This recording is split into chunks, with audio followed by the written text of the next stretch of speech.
now more than ever, people need to go within and plug into that cellular memory, plug into divine source, detach as much as possible from the matrix.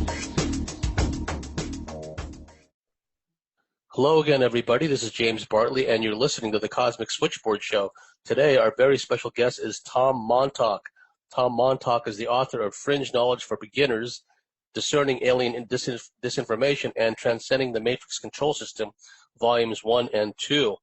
Tom's website is montalk.net, and Tom's got a lot of information to share today. He wants to talk about spiritual warfare, hyperdimensional self-defense, and a number of other topics. So without any further ado, Tom Montalk, welcome back to the Cosmic Switchboard Show.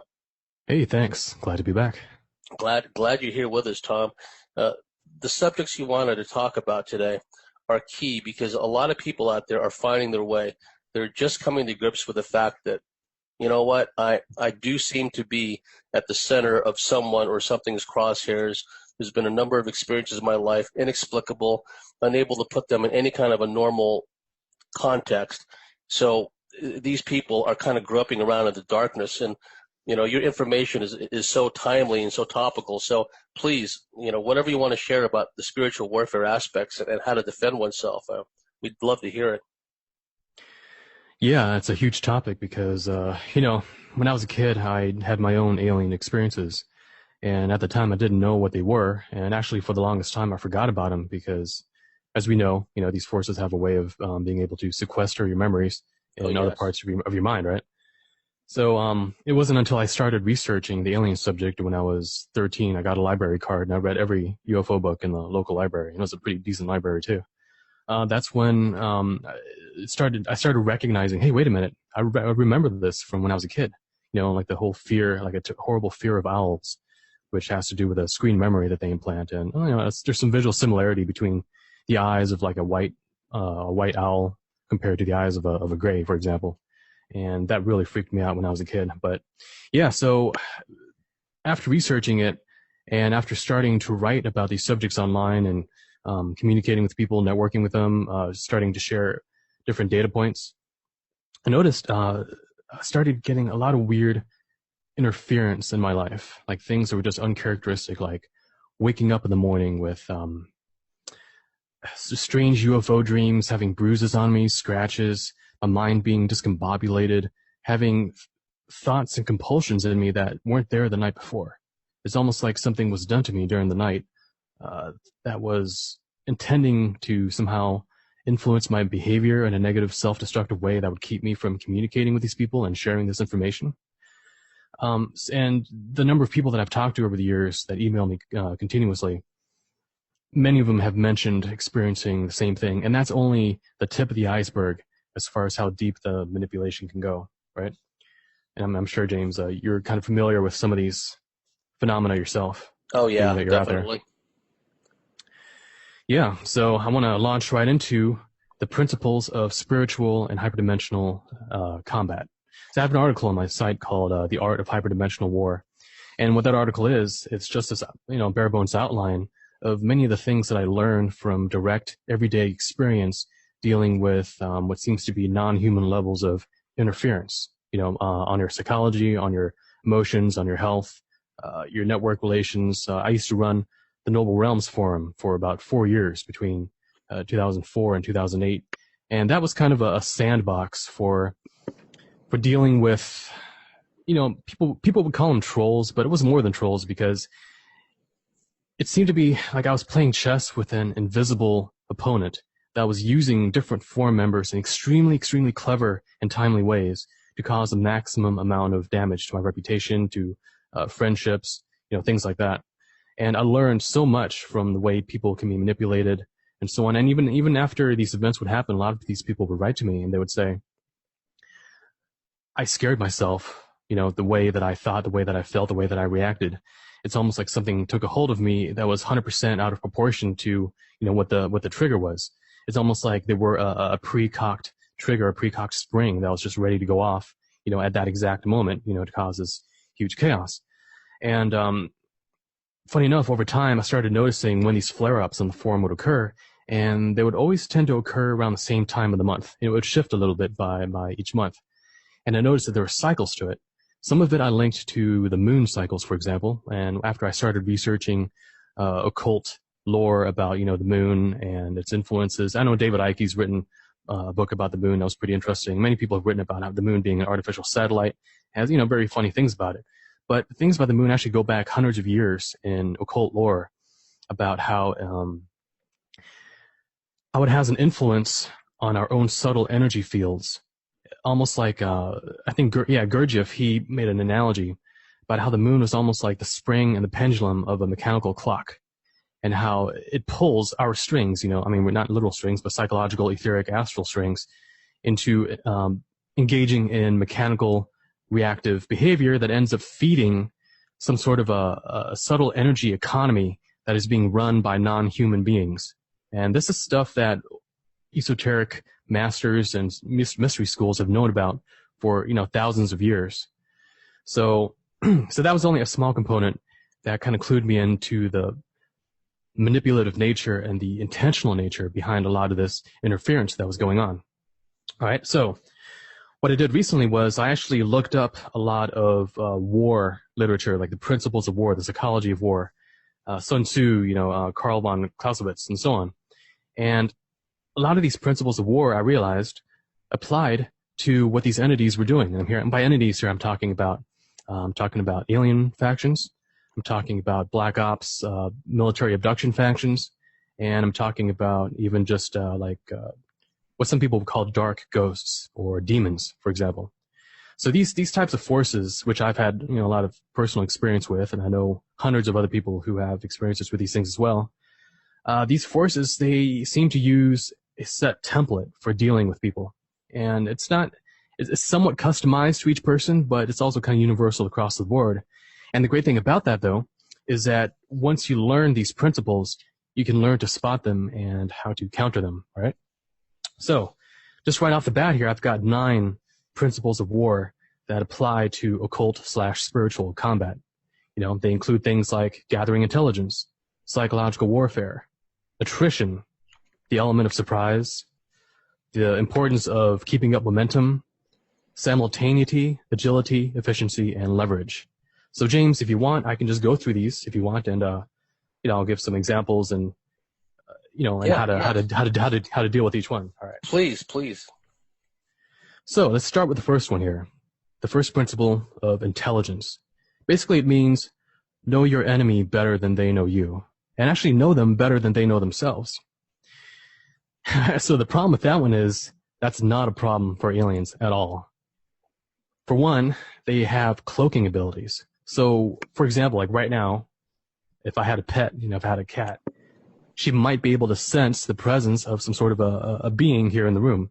And we used to have a cat who unfortunately died of cancer, but she was psychic enough to be able to track invisible things in the air. And I'm sure many people listening who've had pets can also attest to that animals many times are psychic and they can sense these invisible presences. Now, sometimes they are just discarnate human spirits. Sometimes they're a little more serious, like demons.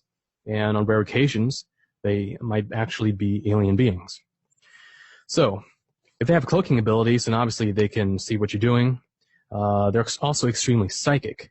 So they're able to not only read your mind, but also look into the future and scan what your probable reactions are going to be.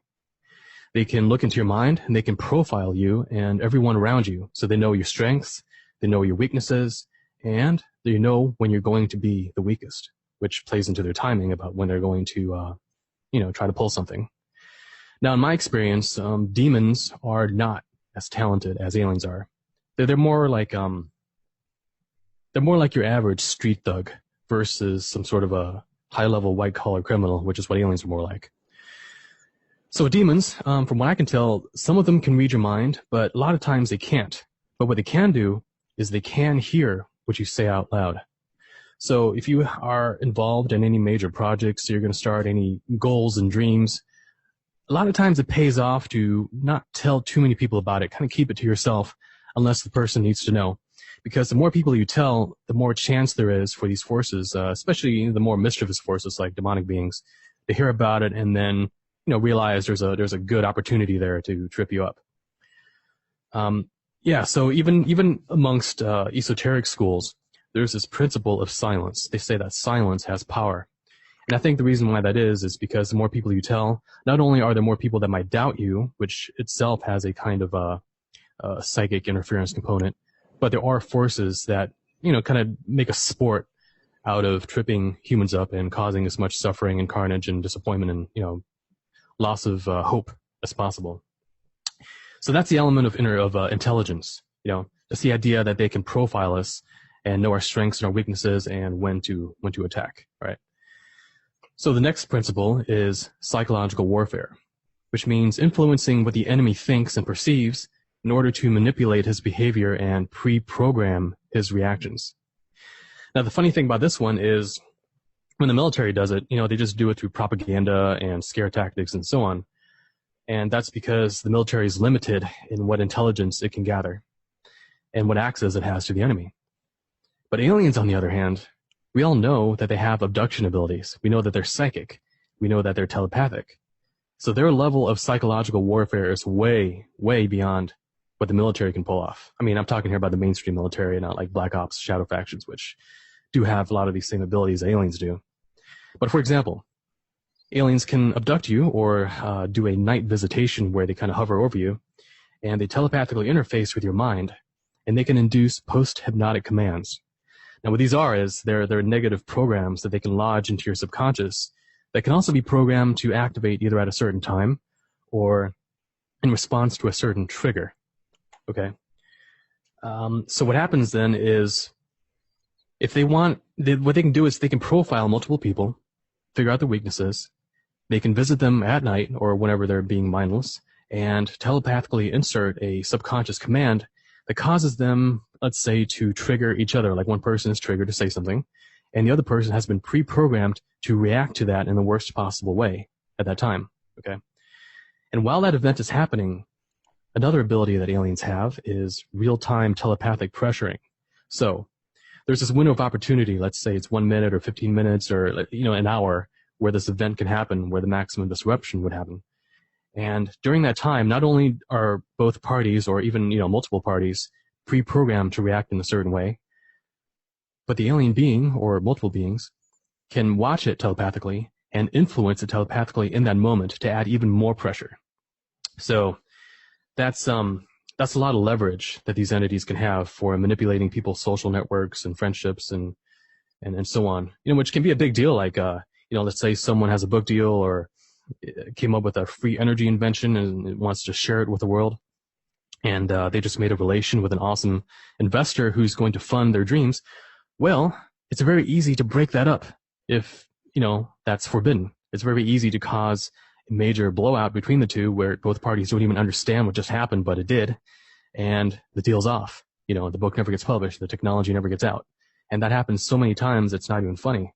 And that's one reason why our world is still the way it is, because so much of it is being managed from behind this this veil of secrecy and deniability too, because so many people don't even believe that these forces exist. That's what gives them the upper hand in leveraging all these different situations. So other abilities that they have is they can induce forgetfulness in exactly the right moments, and that can lead to a lot of misunderstandings and dropping the ball on things. They can create artificial synchronicity. So what that is, that's like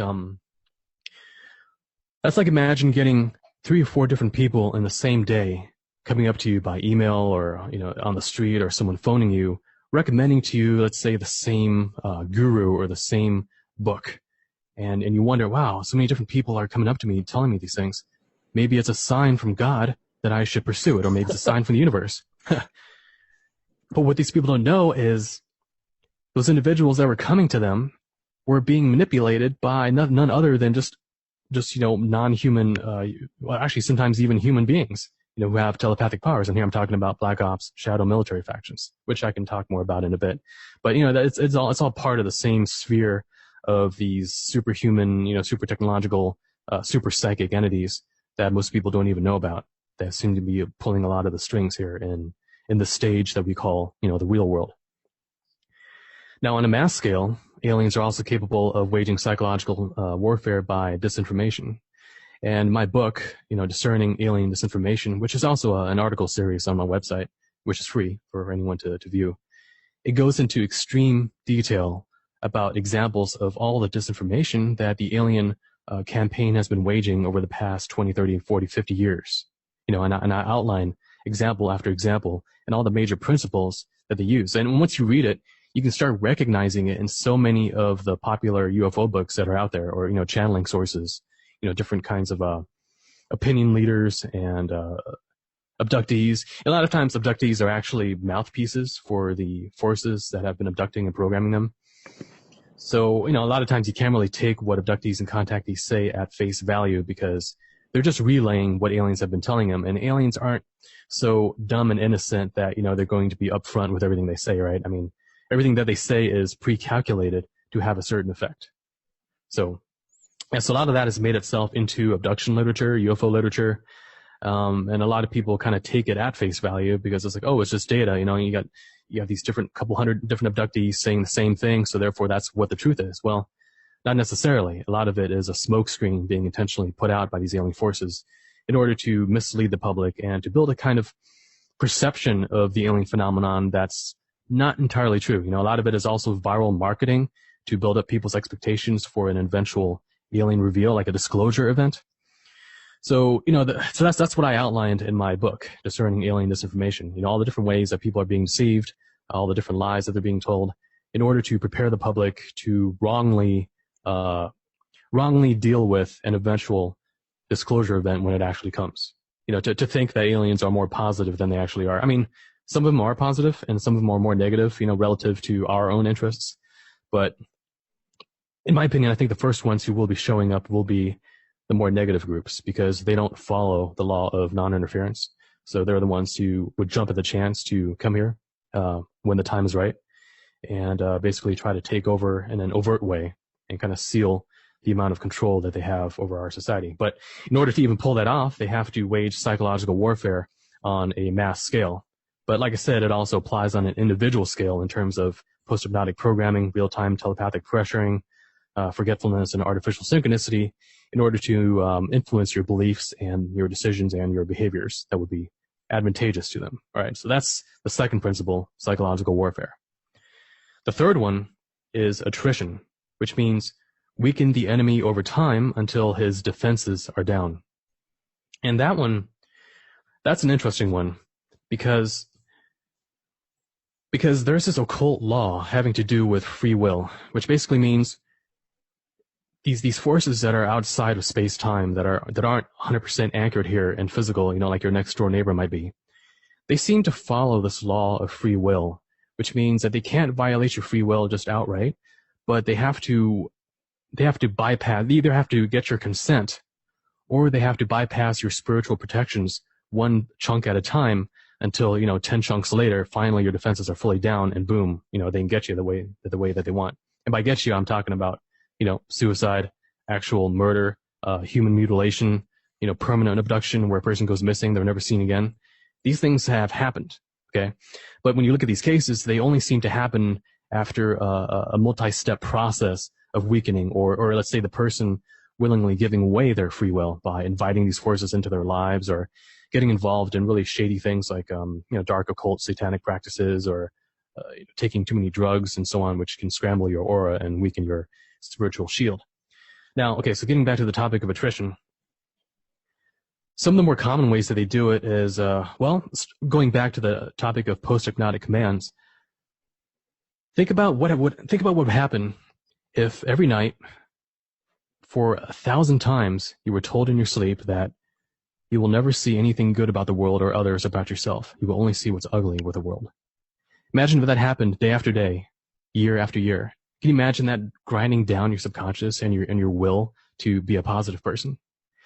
See, that's a direct example of attrition, because that level of subconscious programming, which, it's easy to do, right? No one who sleeps is going to be aware for all, 7, 8, 9 hours. So it's very easy for an entity to come into your room, or for you to be abducted, and for you to get these subconscious post-hypnotic programs done to you that then stay in your subconscious and kind of wear you down gradually. So that's an issue. Another issue is interference with sleep. You can wear a person down just by, let's say, amping them up while they're trying to sleep, so they can't sleep the full amount. Maybe they only get 3, 4, 5 hours of sleep, and they're tired all day, And in addition to that, during the day, they can have their energy drained. Even in addition to that, they can induce nightmares. Actually, nightmares, it's not really so much an alien tactic. That's more of a demonic tactic, because demons, in my experience, are opportunistic feeders. So what they do is they can induce nightmares. They can induce extremely negative feelings, of suicide, of depression, of anger, irritation, things like that. And over time, that can darken a person's aura. It can darken a person's spiritual energy field. And that can lead to other problems like immune issues, psychological issues, even schizophrenia in certain cases. So it's really sad what happens, but that's a pretty common thing too. Another form of attrition is attacking people around you. See, sometimes people have a very strong spiritual energy protection field just because of who they are and what reasons they're here in life for. People come here into life with certain pre-agreements, and not everyone, but some people. They have these pre-life agreements about the general outline of what their life is going to be, and in my experience, there are certain entities of a positive nature who try to chaperone that process. So it's not like everyone is equally vulnerable to these forces. Some people have more protection than others, and that's why there's a lot of cases about people who have a lot of near-miss experiences or near-death experiences, almost getting killed but then being saved at the last moment. Whereas other people, they have one accident and boom, they're dead. It's either because they were meant to, or because sometimes crap just happens in this life, because not everything is 100% guaranteed. But the point being that even if you have the strong energy field that protects you, other people around you might not. And those people then can be vectors to bring you down, okay? Either from them attacking you directly, by them, acting uncharacteristically negative, or getting paranoid ideas about you that aren't true, and therefore sabotaging your relations. Or it can be done by them themselves, let's say getting harmed. Like, it could be a child, it could be a spouse, it could be your mother, it could be your sister, whatever. If they're weak in a spiritual sense, they can be harmed.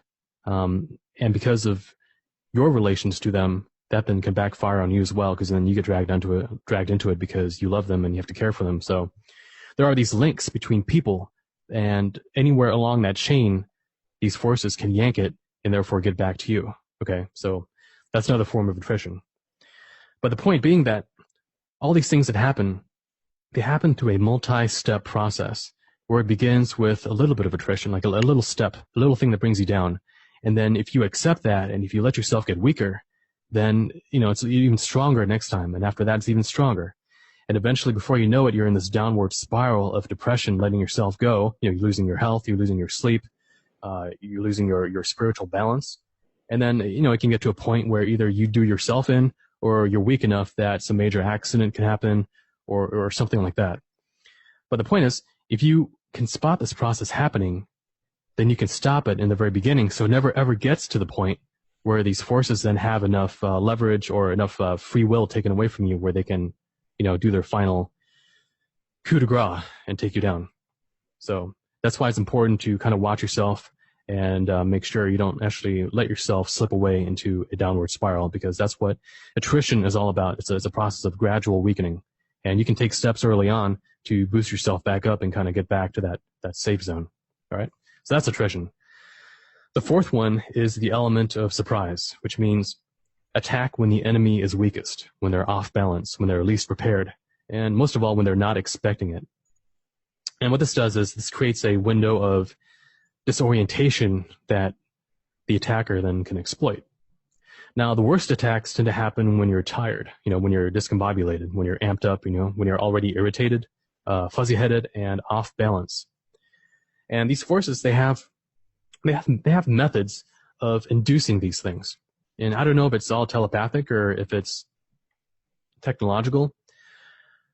I remember one time after a night of extremely negative, discombobulating dreams that just drained me, I woke up into this halfway state between waking and sleeping, the twilight zone, the hypnopompic state.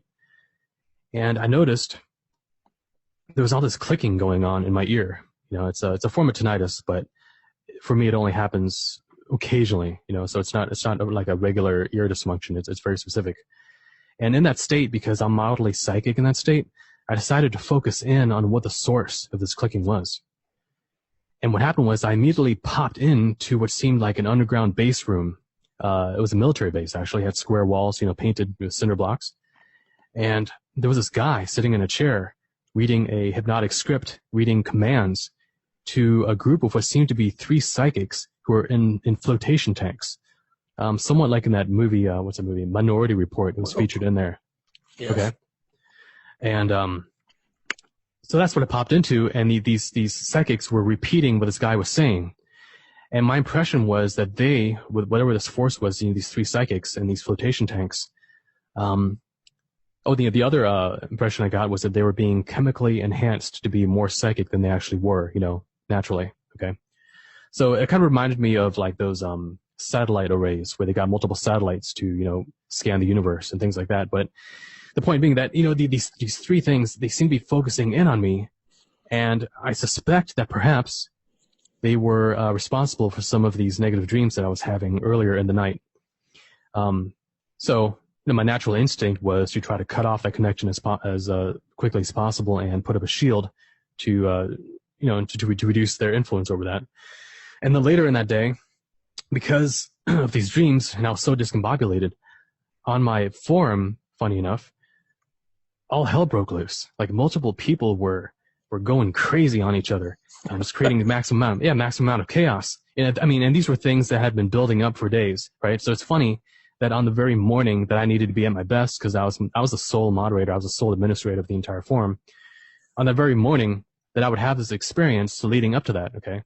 And that was sort of my first introduction to the idea, like, okay, maybe this stuff isn't random. What if there is some sort of an artificial element to it?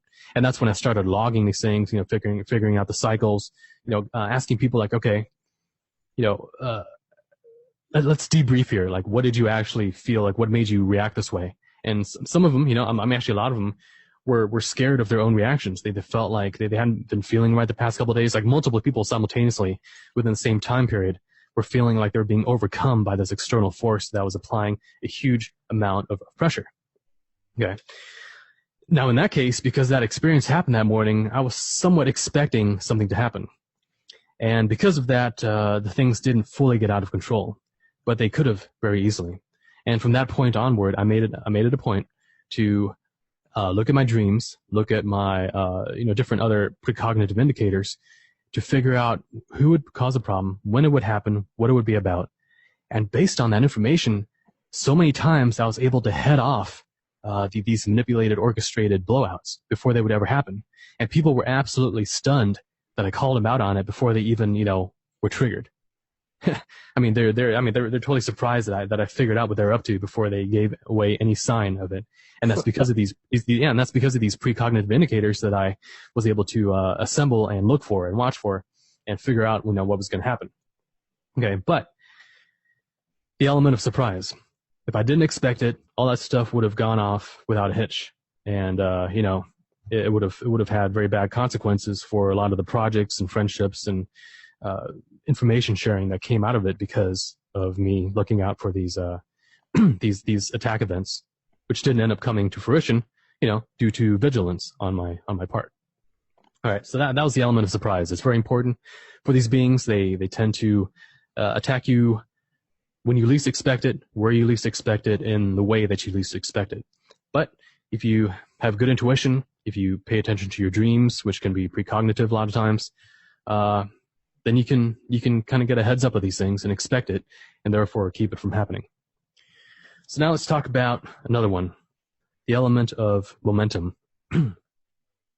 So in actual combat, what forces tend to do is they tend to use speed to steamroll through an attack, as wisely as they can, basically in order to overwhelm the enemy and keep them on the defensive, unable to regain their composure or fight back. So the way this applies to when these forces screw with us in real life is that when the attack is on, it's on, like big time. So what happens is, all of a sudden, the trap gets sprung, and you're scrambling to contain the situation, and it doesn't let up. Typically, it gets worse within that window of opportunity. Like I said, it can be a minute, it could be 15 minutes, it could be an hour, and it just gets worse and worse and worse. And a lot of times it's because your own subconscious has been pre-programmed with these post-hypnotic commands to act in a certain way. Like your subconscious is literally waiting for someone else to say the right words that pushes your button in order for you to lash back in a certain way that pushes their button. It's this mutual programmed orchestration that happens.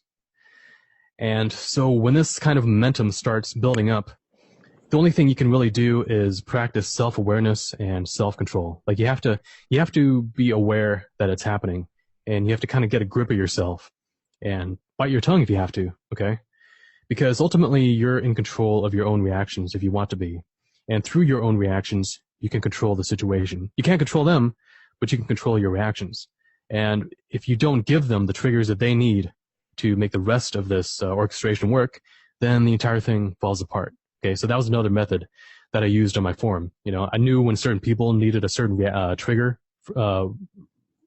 prompt for me, and I would purposely not do it. And they, in turn, would start going a little bit crazy, like feeling like they had to do something in response to something, but they weren't getting it. So they would start acting out in extremely irrational ways. And other people, meanwhile, on the sidelines who weren't part of this orchestration, they'd be mystified at this person kind of blowing their top for no reason. And it's because, you know, they're kind of like left holding the bag. You know, they were a part of a machine that wasn't responding, that wasn't connecting with another part. So they were kind of like off to the side, wobbling on their own until they just kind of fizzled out. So I saw that happen so many times. It was quite entertaining. And I learned how to diffuse these situations in a very elegant way that mystified a lot of people on the sidelines who didn't know what was going on. Yeah, so that's the element of momentum. You know, once it starts building up, just arrest that momentum by having self-control and self-awareness and putting your foot down and stopping your side of it, because then it can't continue. All right, so let's talk about one more. A couple more. Simultaneity. So what that means is, if you're going to attack something, you should mobilize multiple prongs of attack at the same time from different directions in order to overwhelm the enemy. So the way this works out is these forces, first of all, like I said before, they can profile and they can program both you and others. And like I said, they can telepathically pressure both you and others in real time as well. In addition to that, when I mentioned the moon cycles, well, it's because astrological factors, they amplify the probability of certain types of events over others, you know, depending on what the astrological alignment is. So if you have certain alignments that are conducive for inward depression or outward aggression or, you know, accidents, things like that, if these forces can time their orchestrations in concert with that, then they get a boost, okay? It's kind of like the military attacking, I don't know. Well, in the old days, you know, attacking during the full moon so they can see at night, or in modern days with night vision, you know, they attack when it's low light so that the enemy who doesn't have night vision, they can't really see him coming. It's kind of like that, but more on an etheric, astrological, occult level, where sometimes certain conditions are more conducive for certain types of attacks than others, okay? But anyway, as far as like simultaneity goes, they have different avenues. You know, like I said, they can program you subconsciously, telepathically persuade you in real time. They have people that they can manipulate to use as puppets to kind of pour fuel on the fire. And they can weaken you through lack of sleep, intense emotional pressure, and discombobulation through nightmares, and so on. And it's all designed to set people up by playing their strengths and weaknesses against each other, you know, using their hot buttons. So the only thing you can really do about that is to anticipate what's going to happen and to take preventative measures and to, you know, set up contingencies. So like I said, you know, back on the forum, for example, I knew who it would be, what the issue would be about, and roughly when it would happen. And I would take steps ahead of time to head it off. And, you know, I had about a 75% success rate with it because sometimes, you know, I just couldn't pull it off, you know, correctly. But yeah, I mean, usually when different things are happening at the same time from multiple directions, it's pretty difficult. I mean, it's pretty tough. It's spiritually difficult to deal with so many different types of negative pressures at the same time. But you know, that's where spiritual strengthening comes in. If you make it through and you learn from the experience and you become stronger as a person because of it. So yeah, so that's the principle of simultaneity. You know, hit from different directions all at once. Another one would be agility. be flexible enough to move your forces when and where needed in order to adapt quickly to changes. Now, this one's interesting because that's actually these forces' biggest weakness, because they don't actually have a lot of flexibility in my experience. Like demons, for example.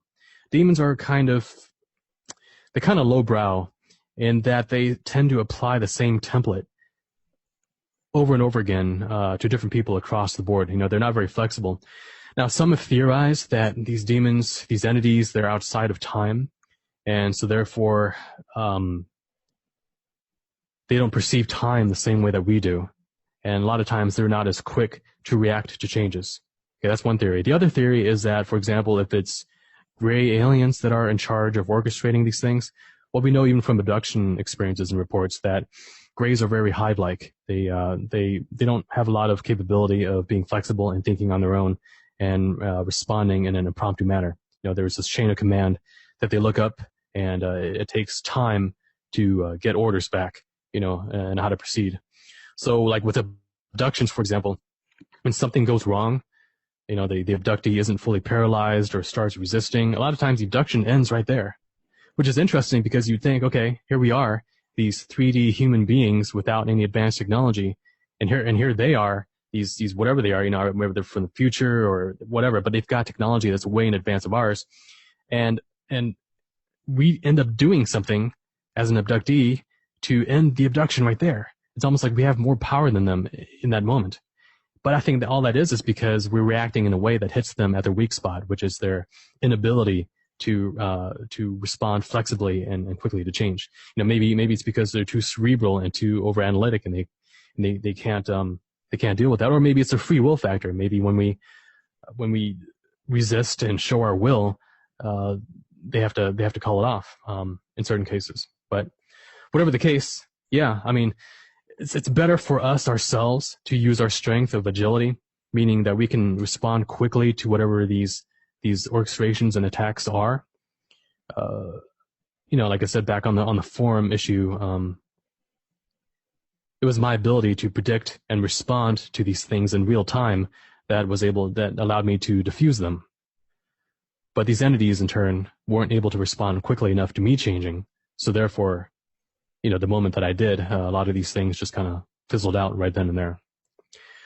Two more. So the next principle is the principle of efficiency or economy of force. And what that means is conserve your resources so that you can concentrate them where they really count.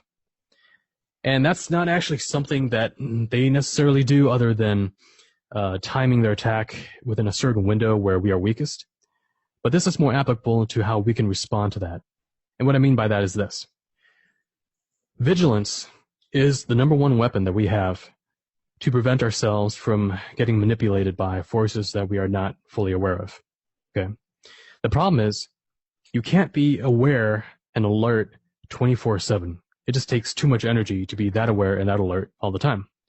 But if you have an idea, if you have indicators, precursors of when they're going to try something, whether it's an abduction, whether it's some sort of an orchestrated blowout in your daily life, if you watch for these precognitive indicators, these precursors, and you know it's going to happen, then you can triple your alert level and head it off if you want to, or if you can diffuse it if it's in the process of happening. So you're being efficient with your energy that way by putting your defenses and your alertness where it counts and when it counts. So that's efficiency. And the final principle of spiritual combat, or combat in general, is leverage, meaning use the enemy's strength and momentum against him and make his biggest strength his biggest weakness. So the way this works is if you are an intellectual person, the kind of programming that these forces can give you, or the kind of orchestrated situations they can put in your lap, they can cause you to, well, they can induce over-analysis. They can make you obsessed. They can make you go in circles. They can get you tangled up in a web of uncertainty and paranoia. Normally you're a rational person. You're very good at thinking about things and you analyze things in depth. But that itself is a weakness because it can get you spinning in these out-of-control thought loops if you're not careful. Okay. If, on the other hand, you're a very non-reactive and a very composed person, That's a strength. Most people consider composure a strength. But that can be used to build a perception in other people that you're cold, that you're uncaring, that you don't stick up for others, that you're not a fighter, that you're a coward. And that can create resentment in other people that can be leveraged. It can be used as your biggest weakness to, disrupt friendships and networks and relationships and so on. Or, for example, let's say you're a very friendly and loving and optimistic person. Well, they can exploit gullibility to con you. They can hook you up with someone who's an energy feeder that takes up all of your time for, no real results whatsoever.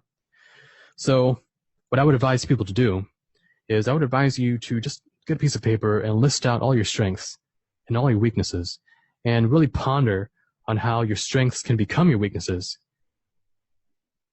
And think of ways that you can be mindful to not fall for that, okay? So just in quick review, we've got intelligence, them gathering intelligence on you and knowing more about you than you know about yourself. Psychological warfare, attrition, weakening you over time. Surprise, attacking you where you least expect it. Momentum, keeping it up once it starts going and basically pummeling you unless you gain self-control and self-awareness. Simultaneity, hitting you from multiple points at the same time, both within you and around you. Agility, which is your ability to adapt to what they're doing, which allows you to get a leg up on the situation. Efficiency, which means, in your case, being alert where it counts and marshaling your forces during these windows when a disruption is most likely. And finally, leverage, where your strengths can become your greatest weaknesses, which requires you to become aware of them and figure out how to head them off, should they be exploited as such. So those are some of the 9 major principles of spiritual combat.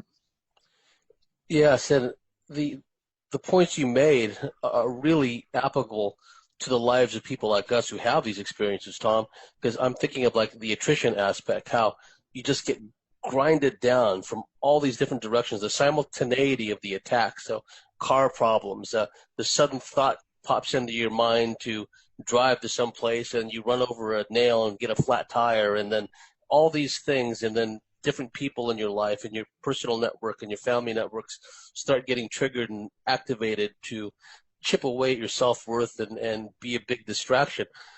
People don't see that as spiritual warfare, but because of this ability of these forces to plug in, first of all, like you pointed out, they profile us. They know our strengths and weaknesses, and then they know who our social and family networks are. And if they can't get to us, you're right, they will go through other people. And the aspect of economic bondage, which is a whole nother aspect where we live in a monetized debt system, so many people stressed out about making ends meet, so many people stressed out about finding or losing a job, and all those things can be turned into these endless thought loops. And the ability to remain composed, like you said, and not feed into that paranoia and that fear, which turns into a snowball effect. And the real world examples, the real time examples you described about the forum and how certain people, and after a while you figured out pretty much who some of these characters would be because of you profiled them in a way, and you were able to head them off at the pass, the forces that were likely to manipulate them. That's a very key thing for people to understand, because this is a multiple threat environment that we're in, and that's what a lot of these New Agers want to distract us from. They want to keep us thinking about ascension, thinking about higher dimensions. Well, we're here in physical embodiment, Tom, and so the points you made about these war strategies are absolutely critical for gaining a better understanding of what's going on. Yeah, seriously. I never really thought about it in such a systematic way until many years ago when I was forced to, by the order and the intelligence that were behind these things. Okay, so I'm not saying, right, that everyone who experiences anything negative is necessarily being targeted by forces. What I'm talking about is consistent, regular, extremely elegant coming together of the most misfortunate circumstances possible to create the maximum amount of damage, to the point where it's almost supernatural. That's what clues one in that it's not just random chance, right? Do you see, like you pointed out that some people naturally have a stronger defense, for lack of a better term, be it either a natural innate defense they brought with them and or spirit guide help, if you will, that Mhm. kind of guides and navigates them through these challenges. Do you see a pattern sometimes where people that have the potential to kind of throw a monkey wrench into this matrix system, how they seem to be particularly targeted? Have you ever seen that before? I think that is the precondition for being targeted to that level, because I don't think a person would. I think it has to do with their potential, the potential or their actual actions about how much of a threat they are to the control system. And it doesn't have to be, a threat in the sense of, oh, I'm going to research alien material and expose the alien agenda to the world. It doesn't have to be on that level. It can just be, oh, I'm here to lift people out of their misery, to uplift them, show them a more spiritual, empowering vision, be there for them, being a positive influence in this world. See, being a positive influence for other people in this world, it's kind of like going into a dairy farm and unplugging all the hoses, from all the teats of the cows, right? The farmer is going to get angry that you're reducing his milk supply. So that alone can get you targeted in many, many instances. But yeah, you know what? Let me talk quickly about synchronistic protection, because that's such a huge factor that I think some people don't really think about, right? So here, let me just go into that quickly, if you don't mind, James. Oh, please. Okay, so we know from personal experience, whether your own or what others have shared, that people often have some level of divine or synchronistic protection in life. Like, in more extreme cases, for example, there's so many cases where, let's say they're about to be in an accident, or a tornado or tsunami comes their way, or they're in the middle of a mass shooting and something highly improbable or supernatural happens to get them out of it. Maybe they hear a voice urgently telling them to do or not do something that ends up saving their lives.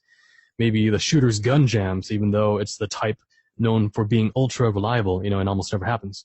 Maybe their car, ends up being a twisted wreck, but they come out of it completely unscathed. These things have happened. I know people like that. And my girlfriend, as an example, she has had 17 times in her life where she almost died, where something miraculous ended up saving her. Now, in terms of probability, that's pretty unusual. I don't think that's normal. Yeah, so that's a potential example of direct divine intervention, it seems. Now, we also know that your thoughts, your feelings, your beliefs, through some sort of a quantum process, they can influence what you attract in life, and they can therefore play a role in how lucky or unlucky you are in general. So, like, for example, if you're going down this kind of worrisome path in life, this wrong path, and you're wrapped up in a lot of depression, anger, and other negative thoughts and feelings, due to this quantum resonance principle, you start attracting more misfortunes, more accidents, more illnesses, fights, and so on. And like I said, that has to do with a quantum resonance effect between what's going on in your subconscious energy field and what's out there in the world in terms of probable futures. Sort of a resonance happens between the two, and so therefore you start attracting what you subconsciously resonate with. But what this all means is that some people, if not many people, have a kind of synchronistic shield around themselves that cuts down on the bad things that are happening to them. Now, note that I said cut down and not eliminate. And that's because the shield isn't 100%. If it were 100%, then we wouldn't need to buy food or keep a roof over our heads, because food would just drop out of the sky like manna, right? But that doesn't happen. And the reason is because of free will. Because in a way, we've chosen here to incarnate into a physical environment that has set rules and set risks and set limitations.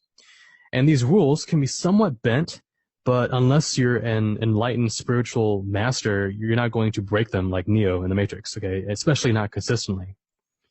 And secondly, we're here with other beings who have free will. And some of those beings choose to try and violate our free will. And the way they do it is they do it using the physical and occult laws that we are subject to just by being here, just by being human, just by being in these human bodies, okay? So, a simple example of that would be a criminal wanting to invade your home, right?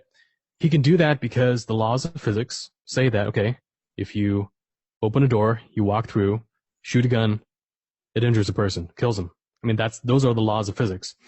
And a lot of times that can happen just because the person is in the wrong place at the wrong time. But if you have the synchronistic protection field, you can cut down on the probability of that happening in the first place. The only issue is it's not 100% foolproof. And that's why, in addition to practicing spiritual self-defense, where you keep your vibes up and you kind of practice a kind of spiritual hygiene where you monitor, what limiting beliefs you subject yourself to. You try not to get yourself wrapped up in a downward spiral of depression and letting yourself go. In addition to that kind of spiritual self-defense, I'm also a believer in just having some basic physical preparedness as well, because we are dual beings. We're partly spiritual and we're partly physical. And I think growth and nurturing and protection needs to happen on both levels. So yeah, we have synchronistic protection, but at the same time, we also need some physical protection in order to cover all bases. Yes, because we are in physical embodiment. And when we come back here, if we happen to be caught up in this cycle of recyclement, for lack of a better term, or if we choose to become a part of the recyclement in order to perhaps dismantle or find a way to dismantle this matrix system, there are certain limitations, Tom, certain inhibitions which we accept. Okay, we're going into physical embodiment, and therefore we're going to be subject to many of these spiritual rules and cosmic laws, which we're only dimly aware of because of the memory swipes, incarnation after incarnation. So, it's a tall order. I think that a lot of people were called, and the people that decided to come here and make a difference, those are the real game changers and the real players in our field. And I'm really, really excited about what we're going to talk about in the second half. We've reached the end of the first half of a fascinating segment with our guest, Tom Montalk. Tom, could you tell our listeners what your website is again? Yeah, my website is montalk.net. That's montalk.net. And you're listening to the Cosmic Switchboard Show. If you like what we do, if you believe in what we do, please go to thecosmicswitchboard.com, sign up and become a member, and we'll see you at the top of the next segment.